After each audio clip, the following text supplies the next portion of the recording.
Hear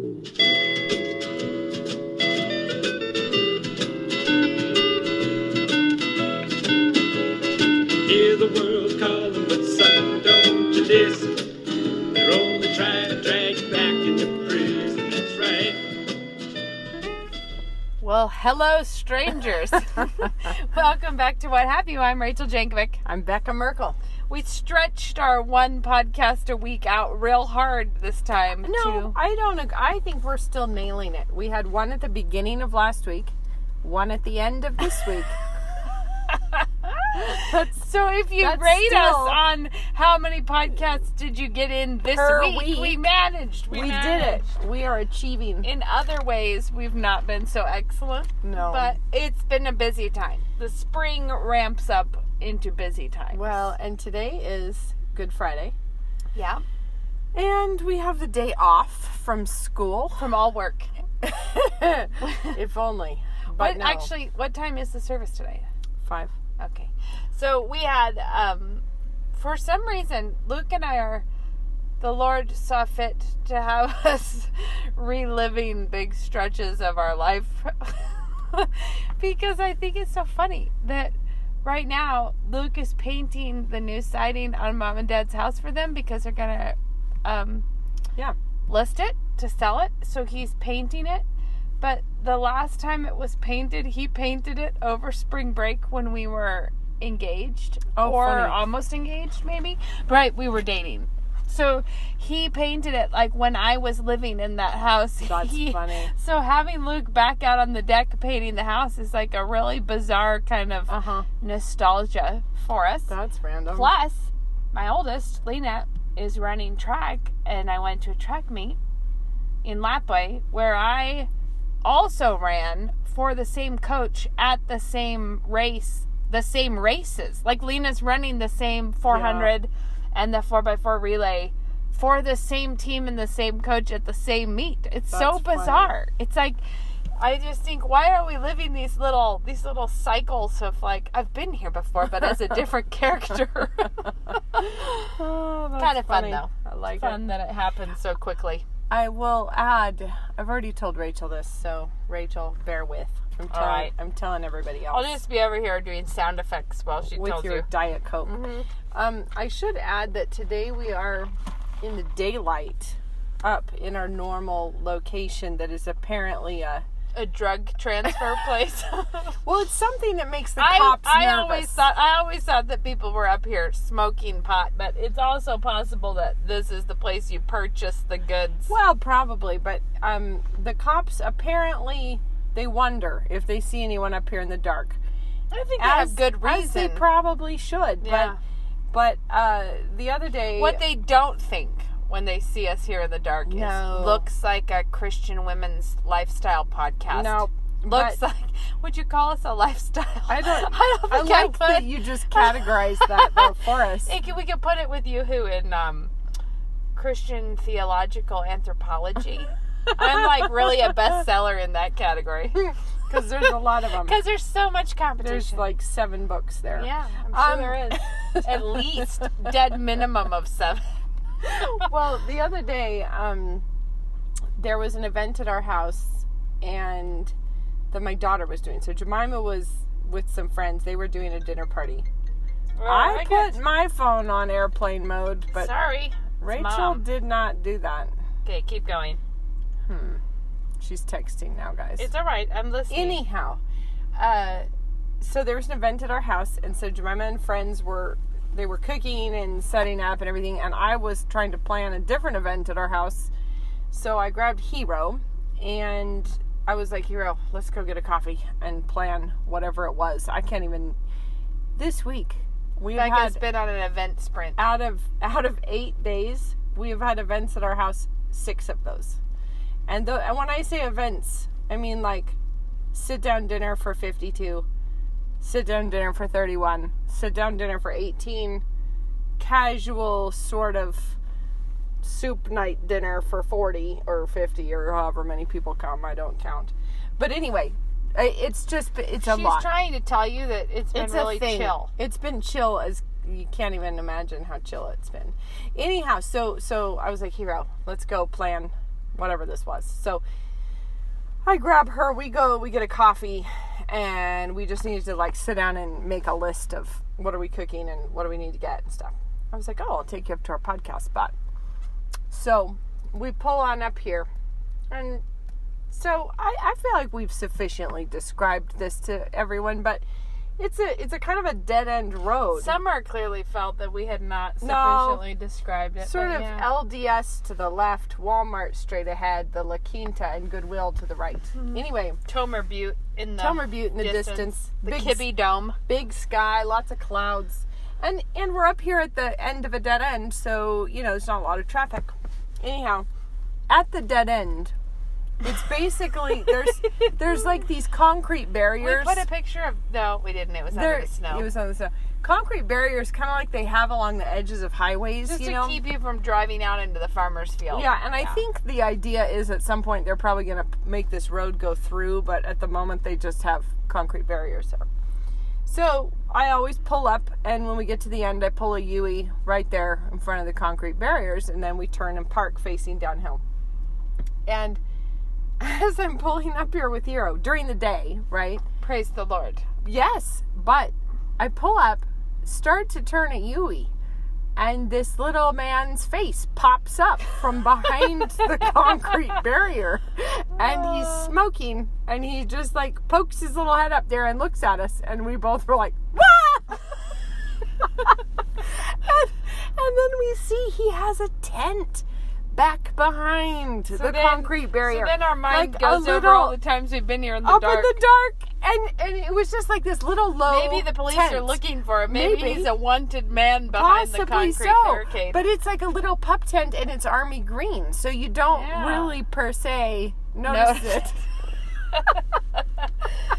Well, and I was we checked before we stopped here today. So that time I was like, Hero, this is our podcast spot. We're going to leave now. But I did wonder, like, Summer, when we had you up here. I might have been. Was there a man it might have been behind a more the concrete barrier? Moment than we intended. We felt more alone than that. Yeah, until we the did. cop came. We did. Yeah, anyway. But we are undaunted. We're back here again. Yep, we are unafraid. In the criminal corners of Moscow. Criminal headquarters of Moscow. Where we like to go. Yes. So anyway, Easter is coming in a minute. Like a freight train. It is. Yep. It is. I have to get I always make sourdough croissants for Easter. I'm really excited about those. They are like the size of Frisbees, and more like footballs. They have a really, Frisbee indicates some level of flatness. They're not flat. Fine. They're football sized. I gotta get going on those. I made a Tuscan coffee cake that I would like to tell you was in fact delicious. Tuscan. I really like King Arthur recipes. Okay. And they're just reliable. So if it seems like a good idea, then it probably is. Right. But this was one that came to me through King Arthur's Instagram. And King Arthur's Instagram had a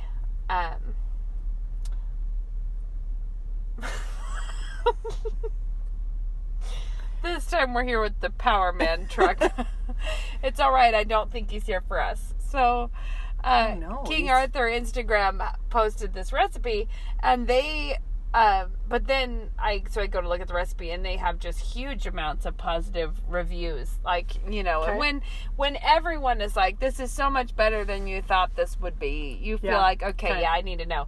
It was interesting because it's a coffee cake, but it's much more like bread. And the recipe calls for walnuts and dates and raisins in it, which I didn't doesn't win me over. I did craisins and pecans because it was what I had. But it's it's basically an enriched sourdough bread that you bake in a cake pan, but it's like sugar and vanilla and water that you mix up and drizzle all over the top before you bake it. So it has it's really not very sweet. It's just like bread with that in it pretty much, but with I don't know, it's kind of bizarre, but it was just a pretty and interesting and different, when you It felt like a part of life that I hadn't experienced before. Like a bready coffee cake. Well, that's always exciting. I'll tell you, Yeah. last night we did a wine tasting dinner for the NSA seniors who are about to graduate.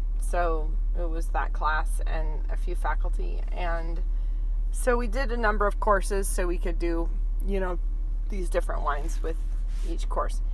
Anyhow, the main dish, I did the grilled lamb that I always do for Easter. So I'm going to do it again this weekend. A lot of lamb. Why not? And I just recommend this one for everyone if you want lamb at Easter. It's so good. I'm sure I've recommended it before, but we do it every year. And it's a Jada de Laurentiis grilled lamb with salsa verde. And so I did that, but then I did a couscous with it that I had not tried until yesterday, but it's a whole bunch of shallots and that you saute, and then chicken broth, and you cook the couscous in that, but then you add toasted pine nuts and dried currants and parsley at the end. That sounds solid. It was really good. And then I did so we had the lamb with the salsa verde, and then that couscous, and then a fattoush, which is a bunch of chopped cucumbers and tomatoes and radishes, and sounds good. Little torn up naans that you let get kind of stale, and then it's like a buttermilk kind of a dressing that you toss the whole thing in, and a bunch of herbs. And I must say, those three things together turned out to be wild good. Really good. So I know, I was actually really happy about that. It turned out well. I would really like to eat that meal again. And most of the time after you've been involved in cooking it all day, you're that's like a hating way the very thought of it. Hostesses should grade themselves on a curve in some kind of a way, because by the time you've smelled it and been around it for that long, it is really hard to just objectively taste it. Yeah. So this is where I'm sure I've talked about my approach, like with pies or whole chickens or anything that you might be tempted to fuss over and linger with. I think gets much better if you don't. Don't start taking the temperature of the roasted chicken all the time in advance. Because then it will take it 7.5 hours to cook to completion. and it's like if you just would leave the dang oven closed, it's probably better to overcook it by a minute or two than it is to be fiddling about with the chicken. When I was living in England with a mystery oven, it was like this tiny oven, and no one, not even the English, knew what to tell me about it. It dialed to 11, and that was all. There were no temperatures, and most other people's ovens dialed to 9. So it was like you can't even, I think it was 9. English listeners, I might be wrong. It's been a few years now. Anyway, mine went to 11, which meant that I had no way of really reckoning with what I was up to. And I really learned that it doesn't much matter. Yeah. I would turn it up to a nice 6, and I would throw things in there and then just kind of keep an eye on it and see how it worked. And I even did our Thanksgiving turkey that way with a great amount of, I don't know, guys, we'll just put it in there while it's hot like that. I kind of knew that. But I think that it's so, in some ways, it's so healthy, because even when you have precise numbers on your stove, they don't. No stove is that precise. No. They turn the heating element on and off and on and off to try to keep it loosely in the ballpark. Yeah. But you have a lot of range there. Yeah. So when it is, I just think that the thing about chickens or pies is that they channel anxiety. The more, and so this is what I was going to say is when you're hostessing. Gravy, oh man, gravy knows fear. It can if tell you're that worried, you're coming. If it's worried, if you're worried, it's getting ready to do stunts. And if you're not worried, if you're not worried, the gravy just is really docile. But if you show fear, it like produces cloddy strings or something that you would never expect. Or it turns out to be strangely pale. Yeah, you're like, what happened? Why have you done this to me? Nothing is worse than a pale gravy. A little more like a roux with some chicken broth. You're like, this is not what I wanted. Yeah. Well, but the thing is that when you're a hostess, what I was going to say is there's a real element where you have to just decide to ship it as it and not keep tasting and wondering and worrying. Like, it is better to slap out a weird meal confidently than it is to hover over a well-planned one to such a point that no one can enjoy it anyways. Well, and while I'm thinking about that fattoush, I've probably also recommended the Jerusalem cookbook, but if we've plugged that one together. It's so good. The one that I make in that I've only made it a couple times, is the one that is a pasta with peas, but where you blend frozen peas and like Greek yogurt and garlic and all this stuff up, which you toss with a pasta. I have not tried that one, but that sounds amazing. Really good. And it's like very springy and bright green, but like, and it has, now I'm struggling because I think it's feta that you put with the pasta. So it's like shells and this peas. Oh, really good. Well, and find hummus, that in the Jerusalem cookbook. Yeah, and the Jerusalem cookbook, you guys, has the best hummus recipe that ever there was. It's like, I've made hummuses before, and it's like, yeah, that was nice. This one is like really stupid good. And we did a roasted beet spread as well that was really yummy and different, and that's good on flatbread. And then, but there's one where they have you make the hummus in there. And then there's like a meat, I think it's lamb, I can't remember now. This little pieces of meat that you cook, and then you serve it on top of the hummus. Oh yeah, that looks so good. I haven't made that. I did, and it's amazing. And the fattoush is really, really yum. That sounds good. Yeah. So anyway, there's something for everyone to run out and purchase.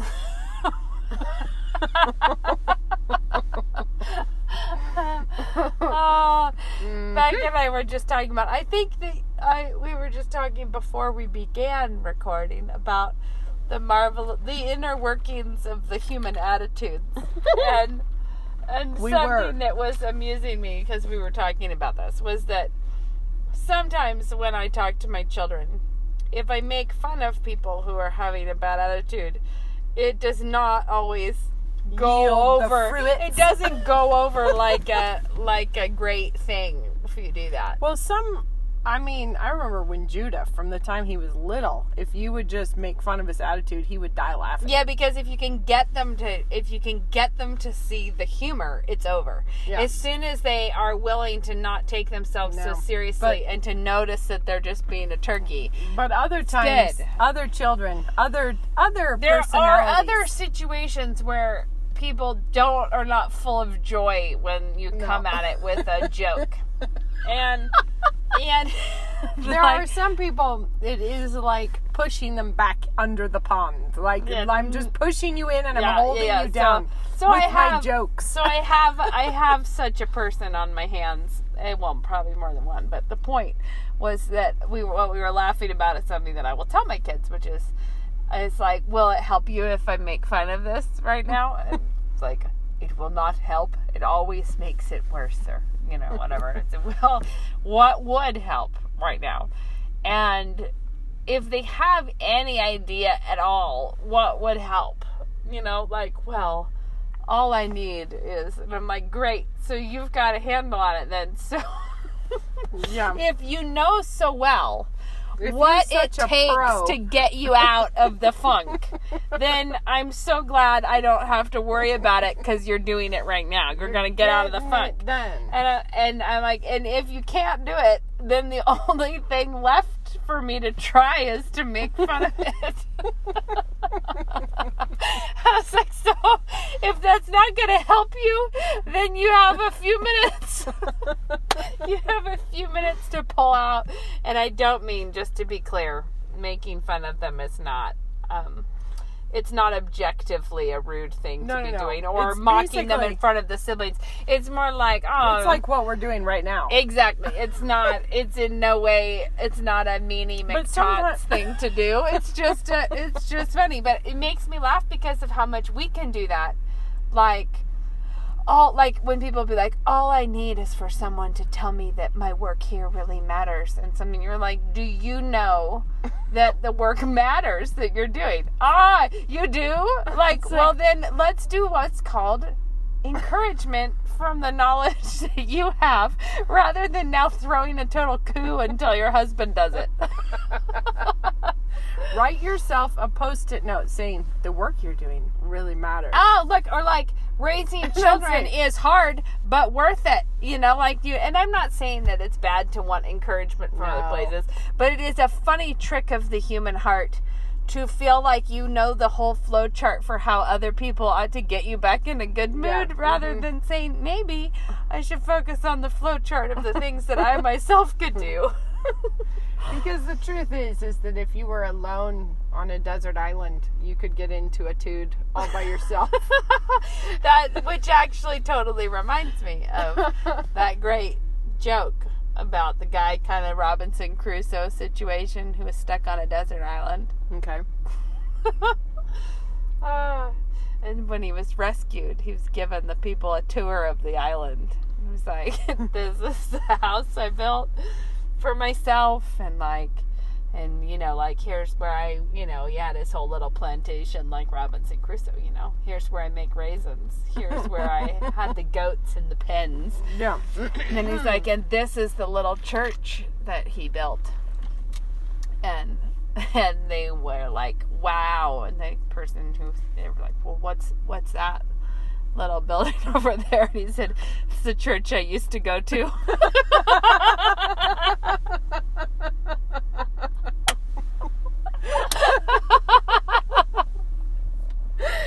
Yeah. Before I had a break with their leadership.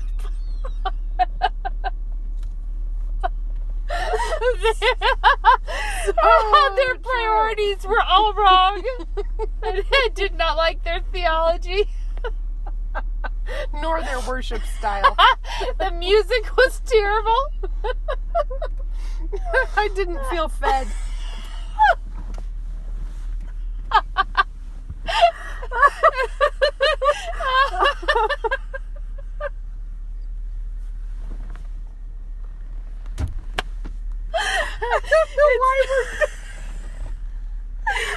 It's just too funny to think of the one-man church split. And also, I think the reason it's so painfully funny is that it's actually pretty accurate. So true. That it doesn't take more than one person to have a falling out. It does not. It really doesn't. And sometimes I feel like there are these moments, you know, occasionally if you're more like out in nature, for instance, you know, you're like on a mountain. If you're camping behind a concrete barricade.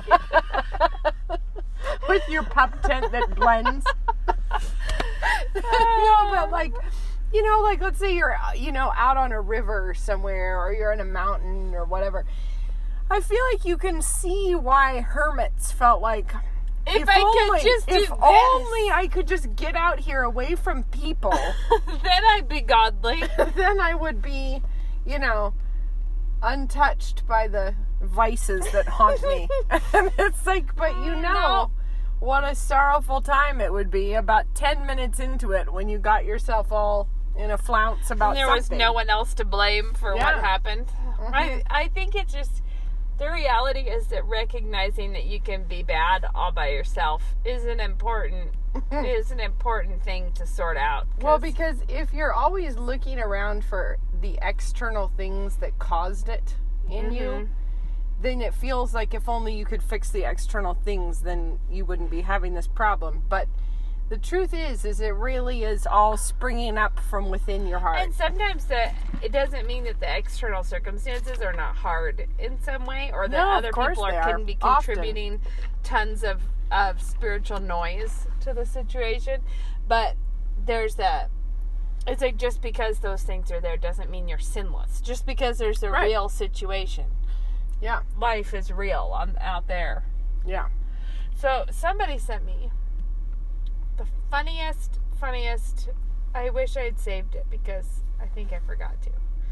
But it was Oprah. It was like a meme, but it was Oprah. It was a quote of her explaining that now she doesn't talk to anyone. Oh, hold on. What's happening? Oh, it's still working, guys. I think it's just getting Everyone, tense, so. everyone, stop panicking. All right, sorry. Oprah. So she was explaining how she no longer talks to anyone who is not giving her energy. Whoa. I know. She's like, I can be in charge of who I talk to, only to those who are bringing energy. And I have to say, something about that seems incredibly Queen Ant, doesn't it? But isn't that Queen kind of... Bee, actually, is the one. It's the idea of that that everyone has to do the work for you. Everyone feeds me. Right. Yeah. I'm assuming that they think they're having a fair exchange of energies.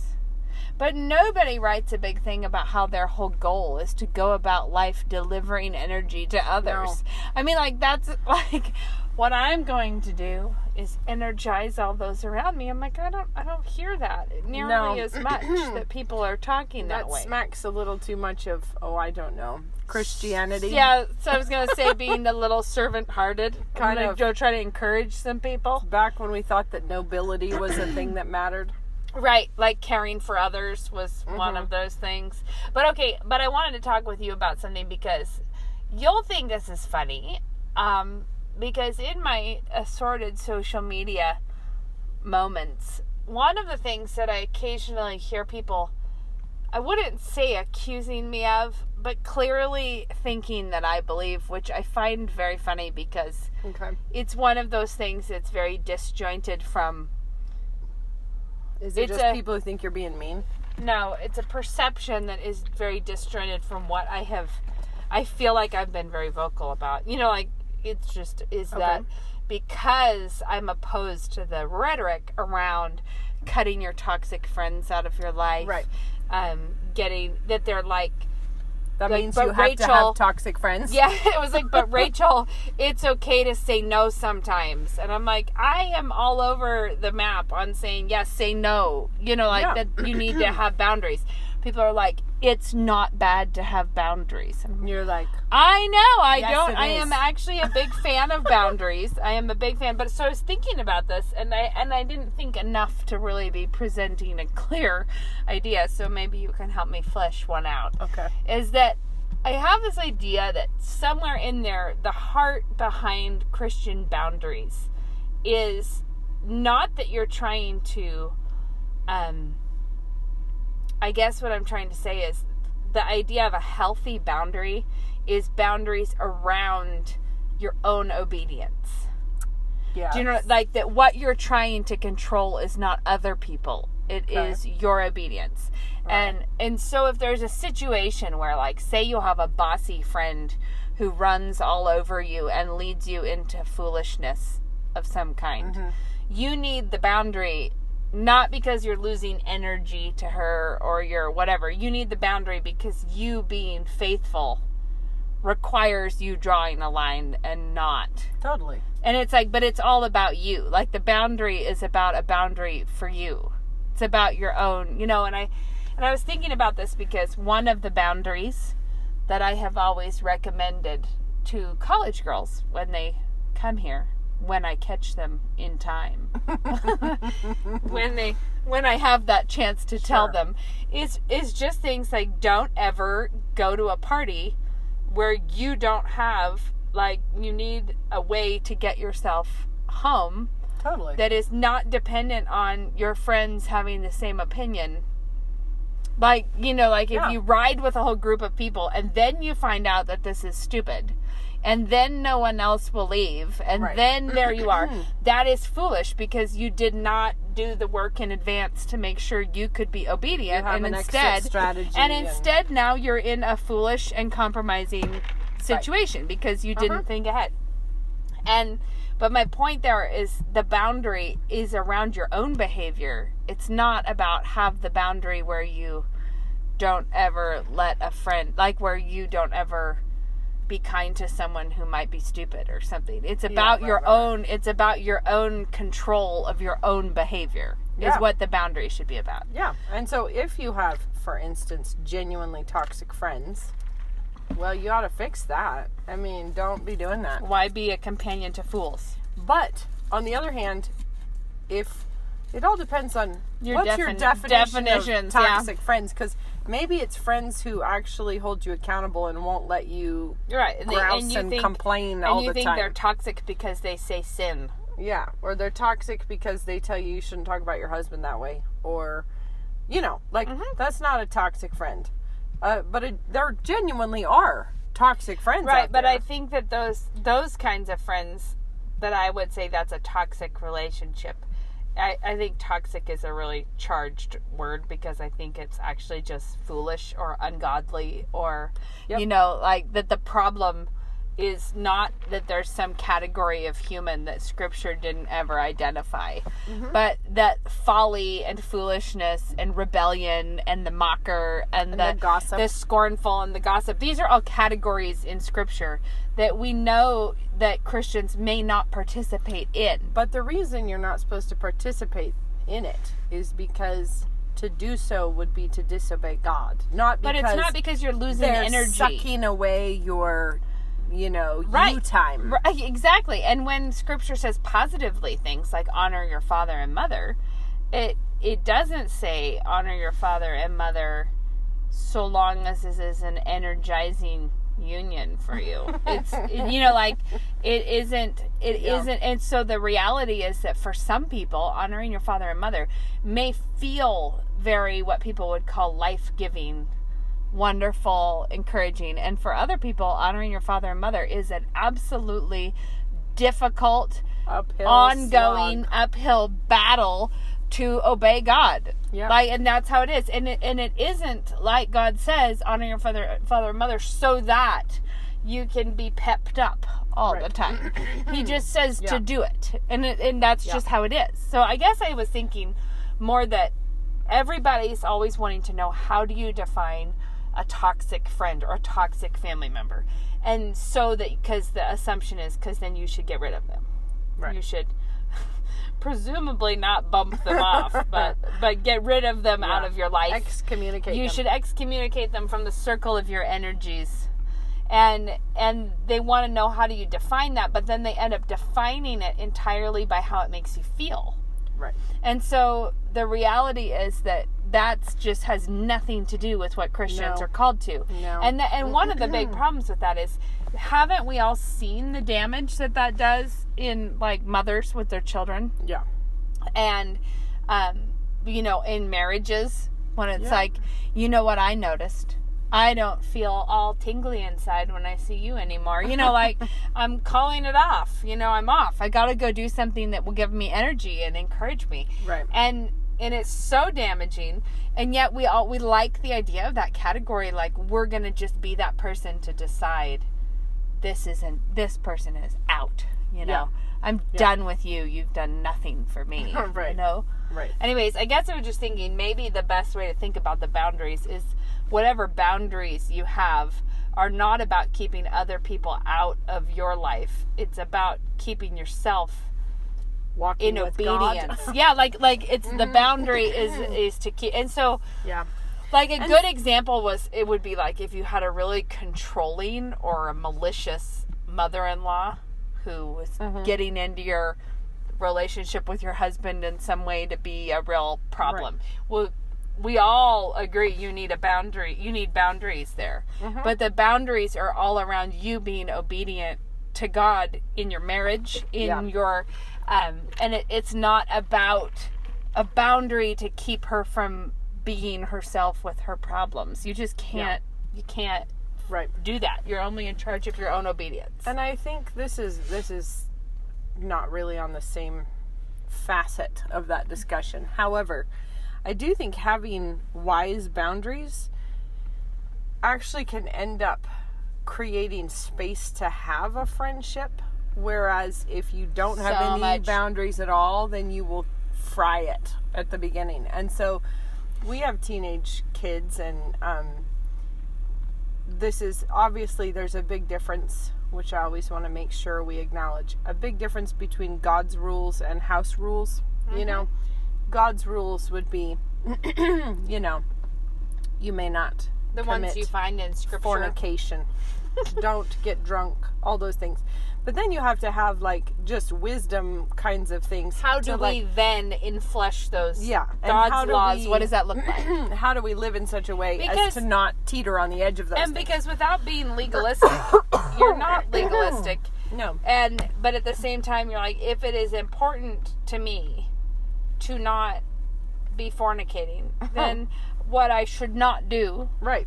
back to the old days when I volunteered at the Crisis Pregnancy Center, and there was that outrageous pamphlet put out by the state, I believe, called 100 Ways to Make Love Without Doing It. And it was very embarrassing for everyone. And some of the suggestions were so painful, like, give each other sexy looks. I remember thinking, you know what? A, how does one go about proposing that as an activity? And B, how would that activity in any way be a good territory to be in? I mean, what?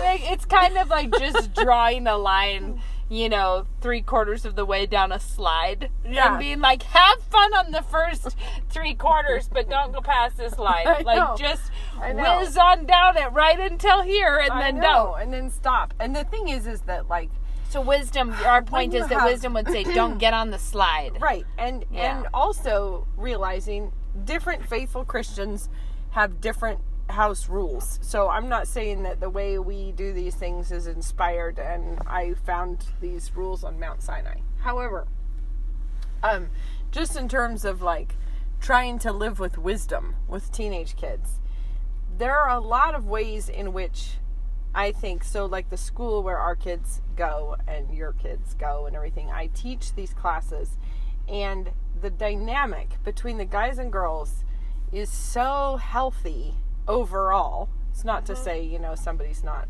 having a flirty time somewhere, but overall the dynamic is so healthy because there really is zero tolerance for any romantic relationships. And so because of that, I think our kids are actually able to experience having friends of, you know, of both genders in a way that, like, if you were to go down to the public high school where everybody is sleeping around and having all kinds of, well, all the things that go with that of betrayal and backstabbing. Oh yeah, and just heartache, things, like genuine heartache. So by having those, like, basically zero tolerance for the romance thing, it does mean that you aren't going to get really close with that guy friend, but that actually means it's possible to have a friend. And as soon as it becomes too close, usually you see this over and over, the friendship ends up fried or they become romantically involved. And sometimes either they become interested in each other one way or they have done something else. Right. And so the way we've done it with our kids is, like, as soon as they're old enough to, like, have a group of friends, whatever, it's like if you just are spending time one-on-one with a person of the opposite sex, then that's just not a wise choice. Yeah. If you have 2 girls and 2 guys who are the little squad who does stuff together all the time, it's just a double date. And it's only a matter of time. Even if you're totally fine, it's only a matter of time before one of the people in the party has romantic intentions towards someone else. Yeah. Or everybody starts gossiping about you, and then that makes everybody mad. And then, you know, like, it's just unwise. And then for us, we're like, and if you have 2 guys, 2 girls, and 1 extra for propriety, we all know that you're just on a double date with an extra. It's like, it still looks really funky to everybody. And I was like, but once you hit sort of 6... 5 is not as bad, because so long as it's not the established squad plus 1. Well, But I think that's what I was talking about. Yeah. So you have the 4, and But then I'm one saying extra. if 5 is fine if it's a mobile 5, if it's a different gathering of 5. But that's what I'm not saying, is if it's not a different gathering of 5. If it's always the same 5, everyone is wondering, well, what's happening there? Yeah. Like, who's who? What's going on? After that point, you have a crowd. Like, it's just a group, you know? And so, like I said, these are not hard and fast rules. But I have seen over and over people get themselves into these ridiculous, by not having boundaries, by having the little tight group of 4 that's always doing stuff together. And then somebody thinks the other one's interested. Yeah. And then maybe they are, or maybe they aren't. And then they have to say, no, I'm not. And then that causes tension. And then you can't be friends anymore. And the whole thing is very awkward. And it's like, if you actually just have the boundaries out there to, like, let's just protect this and keep it, you know, right, or like on the up and up. videos of all of the girls saying, of course, guys and girls can be friends, and then the guys all being like, nah. Oh, yeah, can't those happen. are hilarious. And the girls are in denial, and the guys are like... But the thing is, like, we were talking about this with my classes, and they were like, I don't think. I mean, if you had 4, nobody thinks that. And so I was like, well, let's just pick an instance at random. And I think I was talking to sophomores. And I was like, let's say that you 2 girls, 2 of the sophomore girls, at lunch were always jumping in the car with 2 of the senior guys. And the whole class erupts with like, ah, no! And I was like, you see what I'm saying? It would be weird. Have you followed my argument? My argument is that all of you would say, what is going on what there? are they doing? Yeah. And so it's like, if you just decide, like, yeah, we're not going to get into like those little, the little friendships that for a minute are kind of exciting or whatever. Fun, and then suddenly it crashes and then you can't be friends anymore and it ruins everything. Yeah. And then it's very awkward. And actually this is sort of, we've mentioned before, like the best friends element that we tell our kids that we don't care if you have a best friend, but we don't want you to call them that. Just because, especially in younger elementary times, it is almost exclusively used as a title to bestow and withdraw. Like, the idea is largely to say, you can be my best friend, but later she's going to be my very best friend. And you're going to be the lesser bester friend. And, you know, it just is dumb. And so we're like, there's nothing at all wrong with enjoying some people's company more than others. But don't signal it and flag it, and don't be like, the 4 of us, we're the ones who always hang out together, and we're the one, you know, like that, because all you're going to do is crash that when you withdraw the title. Totally. Instead of, it's perfectly natural, especially in big groups of people, like in a church or in a, you know, it's natural for people to drift in and out of like, you're kind of closer with some people, and then you're, you know, like that kind of thing happens naturally. You see it happen with your kids when they're going through different phases where they're closer to different siblings, because now these ones are into Legos, and then someone veers off because they decided to make a wilderness fort outside, and those 2 are really into that, and you know, and that's just normal development life, and it's just better to not do it all with a lot of drama fanfare. Yeah. No, it's true. And so I just feel like sometimes those little, like, having boundaries that can seem uptight. Oh, it's so freeing. If you're not doing it in an uptight way, because of course you could do it in a way that was incredibly, like, judgy and difficult and hardcore and rude. And just lame. You could be lame. But if you're not doing it that way, it actually can really free you up to have better friendships with more people and with much less drama. Yeah, and the kids at Logos, it's really the fact that there's just 0 relationships tolerated makes for such a sweeter student body. Oh, it's fantastic. Vibe of, it's just sort of not it's funny weird. Because I think that if you were to compare your average group of American teenagers who have far more experience in one way, I actually think they genuinely really don't know what it's like to be friends. Well, and also, you know, while we get excited on this topic, I think part of the problem is not only do they not know what it's like to have friends, they actually have never had the experience of, like, if you're always coasting on initial romantic Yep. fervor, then you actually have no idea what it's like to get to know someone of the opposite sex in a way that is like where you actually would evaluate, these are character flaws Yep. that I don't want to be like that objective distance instead of romantic fever. To be able to be like, man, I am not interested in someone like that. I remember once upon a time in my life, a guy telling me how much he hated history. And that how much that just was like, it wasn't that I disliked him for that, but it was a moment of realizing how important history is to me. Yeah. You know what I mean? Like, wow, like all things are not equal. But if you were just getting into things because it seemed interesting and romantic, you wouldn't have those moments. Or maybe you would, but it would be during a really bad breakup while you were having a hard time. Yeah. No, it's funny. I just think it's such a healthy thing for them to experience what it's like to have friends, but of necessity, you have to be distant. As soon as you get closer, it sort of kills that. And I mean, across genders. Like, it just, like, it becomes impossible. You know. Yeah, or exclusive is a bad idea, you know. Any kind of exclusive friendship with an opposite gendered person is a romance. Like, and it's just you can't, like, if you do the take the same scenario but put different people into it. So like, you know, talking to the kids at school where it's like, well, imagine that it's just 4 of you, 2 guys and 2 girls, and you're like, what? I don't see what the big deal is. It doesn't have to mean anything. And I'm like, but what if it was me and the secretary and 2 of the male teachers that we are not married to? Would that be super normal? And we were always jumping in the car to run off to, like, play pool at lunch together. What would you think of that? Would we all be happy? What if it was your dad and that girl's mom and 2 other miscellaneous and they all getting like far away, grossed out faces?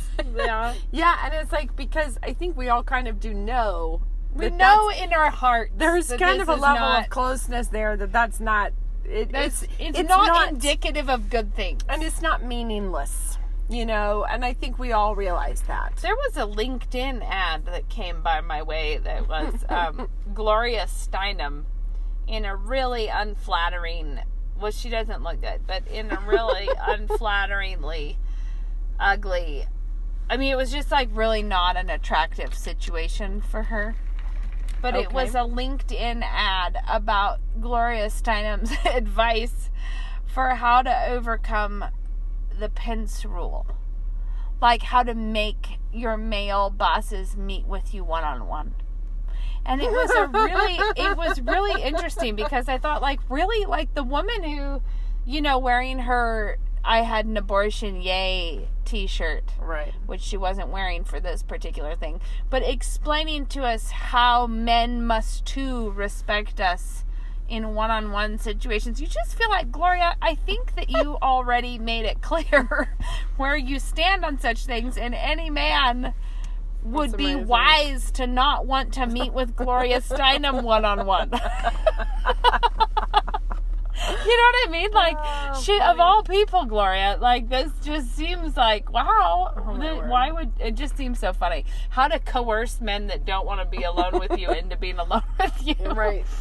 And they have no reason to fear that you might have a other campaign afoot. Like, they can trust you, you know, 100%. There will be no hashtags in your future. Nothing could go wrong. Nothing. It's just, in no way will she interpret any of this in a judgy way or nothing. It'll be amazing. She's one of, it's incredible. We should do a tip. Guess what? I had a tip. Although, I might have already given this tip. Well, I probably forgot it, so. Yeah, well, I did. So, there's that. But this is a good tip. Roll your sheets for storage. Really? Yeah, brilliant. It works so well. Why? It's better than everything you ever did in your life. Okay, I'll tell you. I'll walk you through it. Walk me through it. So you fold the flat sheet. Okay. And as you fold it, you reach a phase where you have a long but thin sheet folded, right? Okay, so you keep going one direction. So on probably, your fold? well, I do it across, and then I do the first fold across the sheet, and then I fold it a number of times. So you end up with it. It probably ends up being like a foot or a little more wide, but then however long, half the sheet length. Oh, half. Like okay. half the sheet length long, probably, because I Alright. half it that way and then fold it Sure. that way. Okay. At that phase, just lay it on your bed or something, on the table. Okay. Then you get the fitted sheet, Yeah. and you fold the fitted sheet into a correspondingly, just a long piece, like you do that business. And you lay that on top of the flat sheet. Okay. And then you put the pillowcases on top of that, and then you roll it up. Okay. And then you have a bundle of the full bedding set.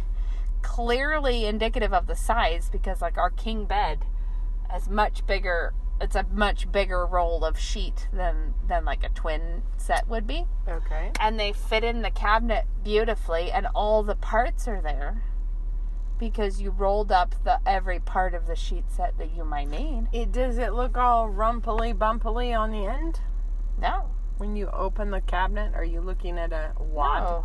No, it's like a nice tight roll that just sits there on the shelf beautifully.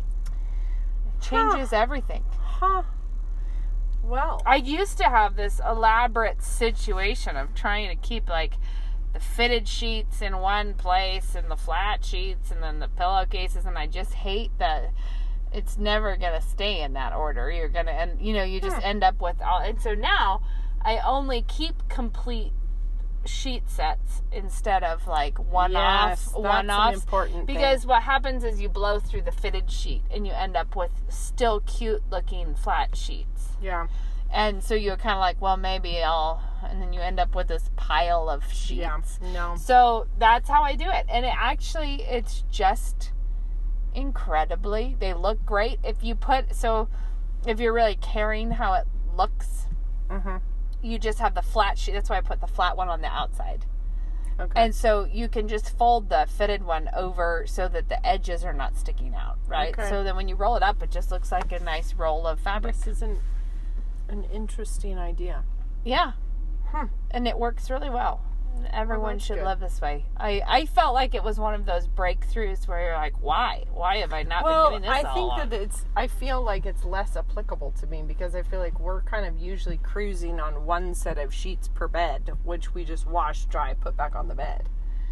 Rather than having I don't have a whole double, like for all the beds in our house, I don't have an extra set of sheets. But I have like a couple extra twin sets. Sure. And I have an extra king set because I prefer to change the sheets Yeah, well, instead of wash. And Yeah. always that ends up being too late. You always are like, I want to go to bed now at No, 10 and this the is what I sheets are do. not in the dryer this yet. is what I do. Saturday is the day that I try and knuckle through all of Ben's in my laundry, and then different days for different kids. But Saturday, I strip the bed first thing and wash the sheets first. And then I move to all the other loads of laundry, which means that then I, have gotten them washed, dried first back on the bed before I have done anything else. And so if you wait until the end of the day. Well, I'll tell you, I'm still waiting for my whole laundry life to be revolutionized in a hot minute. Yours is about to be, and it's okay because I'm not going to be in any way jealous. Thank you for that, Becca. I'm confident that neither will anyone else who's listening to you. Oh, I think I thought everyone probably knows this. My new laundry room has washer dryer hookups, but it's 3 in a row for stacking washer dryers. 3 washers, 3 dryers. This is so my kids can do their laundry, because right now, if I was like, you're going to do your own laundry, it wouldn't work at all. It would never. We have too many children and it would take too long. So this way, my thought is if they have like 2 hours, it's like, hey, go do all your laundry because they can wash their sheets and their towel and their darks and their colors. And like, and the thing is like that's actually why I have ours divvied out by days. So it's not like I don't use the washer on other days, because I do, but it's like that's where I try and hit the bulk of everything. But each of my kids has an assigned day where they use the laundry. And I can't do that because I have 7 children. So then the other problem is then it would be someone's day that they had an all-day track meet and they were gone, and then that always happens. We just like somebody will be like, I need to wash my basketball uniform. Can I throw it in with your stuff? It's like it always. But I feel like my big goal here is to get the laundry mostly. No, 3 washers and 3 dryers will take you there. I'm so excited. Yeah, it's good. It's really good. I think it's a good thought. I'm pretty pleased. It is a good thought. Yeah. So, well, there you go, guys. All right. That's what we've done. Until next time. Bye-bye. Right. Bye.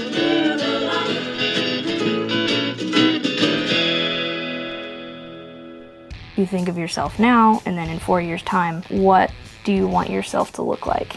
And is the education that you're considering going to help you get to that place? When you're a student, you want to become like your teacher. You're going to become like your teacher. Looking at NSA beforehand, I knew I wanted to become like the men who are teaching here. Fireman, husband, father, doctor, no matter where you want to go, NSA is just such good preparation for the person that you want to be. If you want to be an effective Christian, you need to be able to lead and shape culture. If you want to do that, no matter what your occupation is, you need to shape yourself, prepare yourself as a person for that job. And liberal arts is, I think, the best education you can have for that. To learn more, check us out online at nsa.edu.